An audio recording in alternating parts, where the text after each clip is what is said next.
Okay guys, so I've been getting a lot of comments from you guys and questions regarding the case study for Cirque du Soleil. I understand now a little bit more that yes, there are two cases on Cirque du Soleil. So I'm thinking that some of the confusion is from this. So I just wanted to show you basically where everything was located and to make sure that you understand the difference between the one that is in the course content as I'm showing you now and the one that you're actually going to be working on in your group.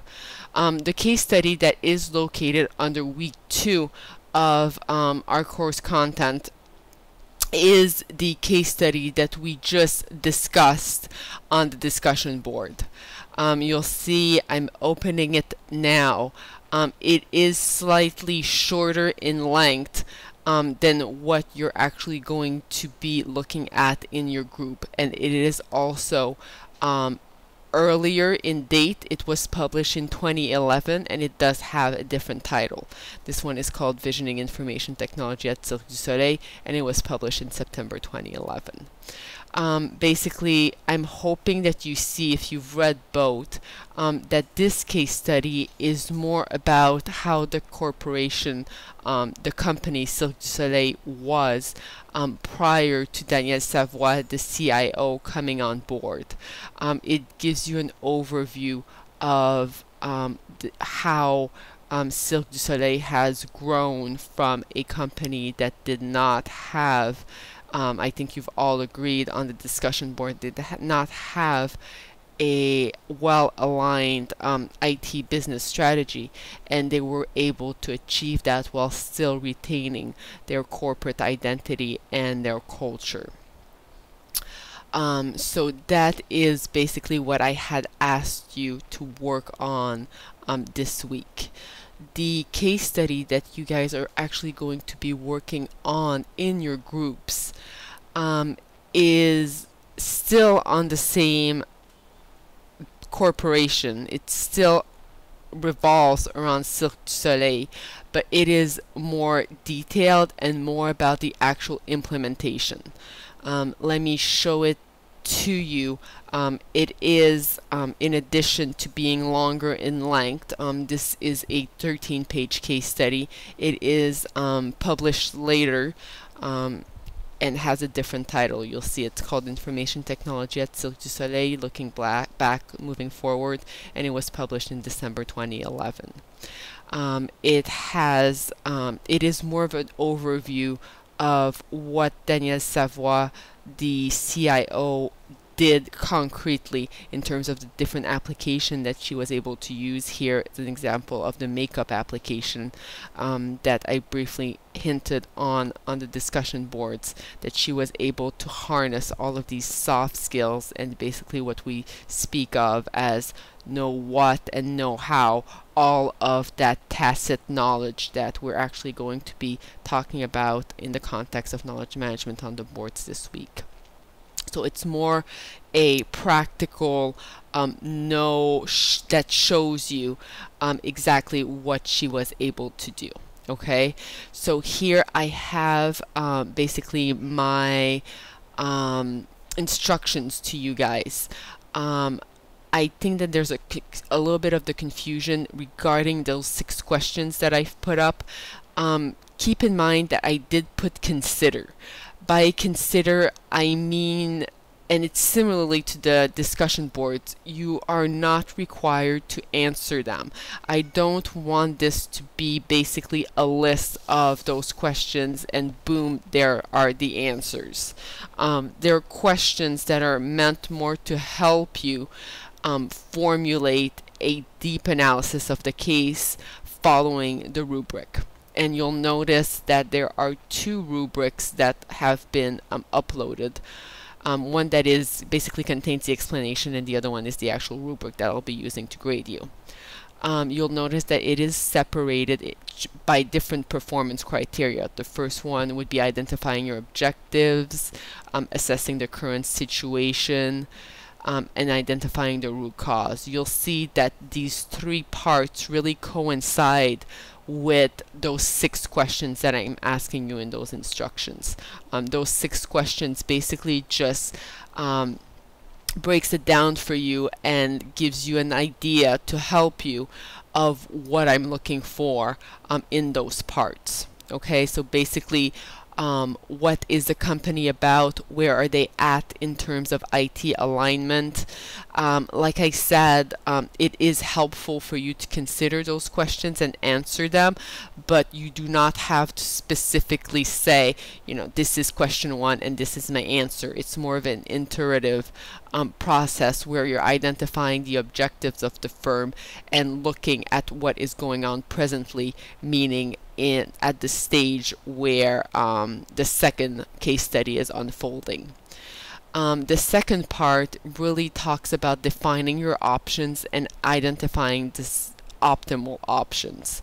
A lot of cases you'll notice it is about identifying a problem.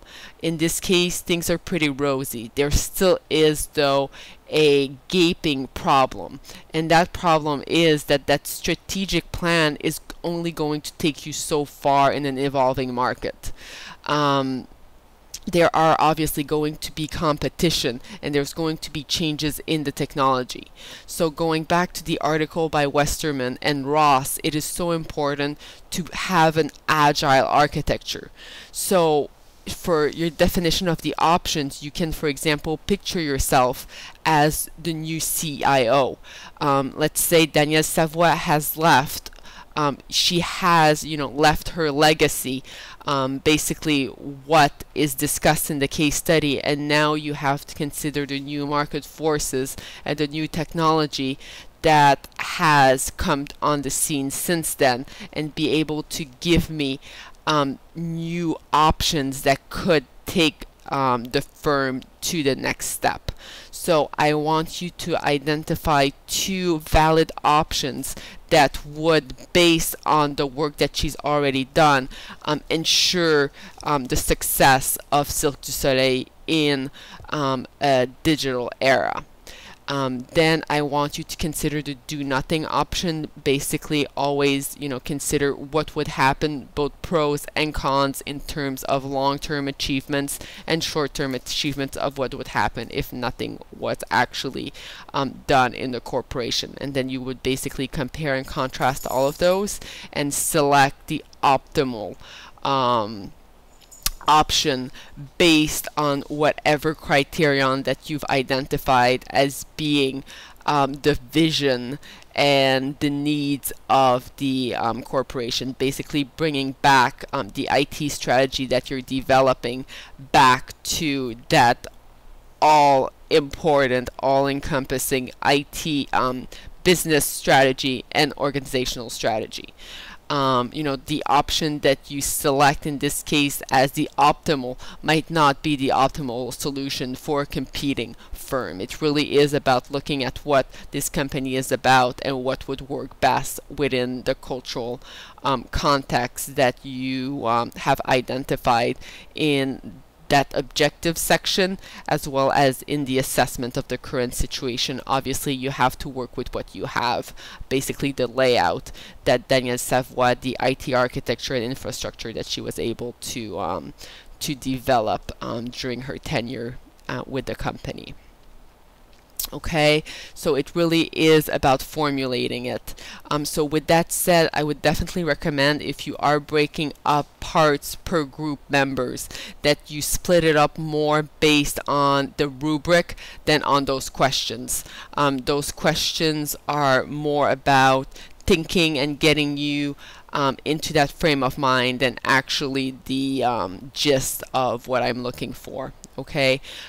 Also remember, when you are submitting it, I do want you to send me the actual document by email through the course email, and you can copy, you can designate one person and copy the person that the persons that are on your group. I do also ask you each individually to submit a peer evaluation. I'm going to show it to you. It's basically an Excel spreadsheet, and I do want you to write the names of your group members and rate them based on those criteria that I've identified. I do understand that there are people, unfortunately, that do not work as hard or as motivated in the group process and in coming up with that content as others. So this peer evaluation kind of helps me identify those that I've kind of come to term social loafers. Okay, I don't want that, and nor is it your job to motivate these people. It's mine. So you would basically click on the assignment and then, you know, write the little note and then upload your peer evaluation each individually for this assignment, given of course that one of your group members has submitted the entire thing to me prior. Also, as a heads up, and we've already mentioned this, I am willing to look at your papers, so please do send it to me. Send me any questions, concerns.